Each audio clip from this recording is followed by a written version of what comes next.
Welcome back to our channel, where we tell you the craziest and the most inspiring stories from the world of football. This is the story of Eduardo Camavinga, who left everyone in tears after winning the Champions League with Real Madrid. But before we begin, make sure to subscribe so you won't miss any new stories. The boy was born in a small village in Angola called Bamba. His family were so poor that they had to live in a shack made out of scrap metal and plastic. But sadly, when he got there, his house had burnt down and his family was gone. It turned out that his mom and two of his brothers had gone to South Africa on foot, while his other brother had stayed behind with their aunt. But soon he made new friends in the team, especially the legendary Luka Modrić. As he lifted the trophy, he cried because he remembered all the pain and suffering he had endured in his life. His story inspired millions of people around the world. And many said that his story is a true example of how hard work and dedication can help you achieve your dreams. After a difficult start, he scored his first goal for the club in the Champions League. For more interesting videos, make sure to subscribe and stay updated. Thanks for watching. And soon, he became an important player for both Real Madrid and the French national team. But young Eduardo had a dream. He wanted to become a football player and get his family out of poverty.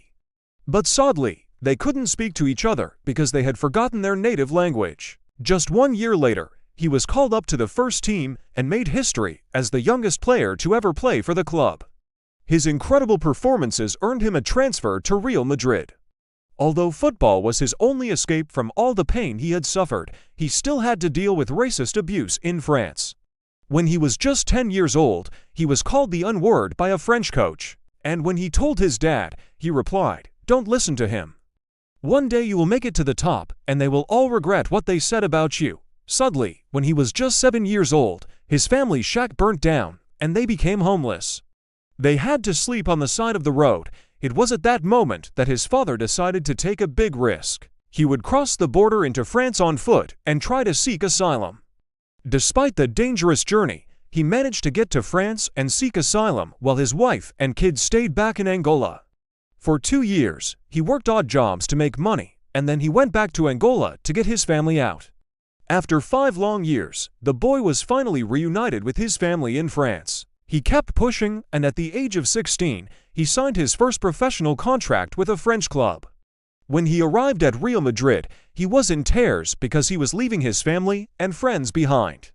In May 2022, he helped Real Madrid to win the Champions League trophy. Now tell us in the comments which football player inspires you the most.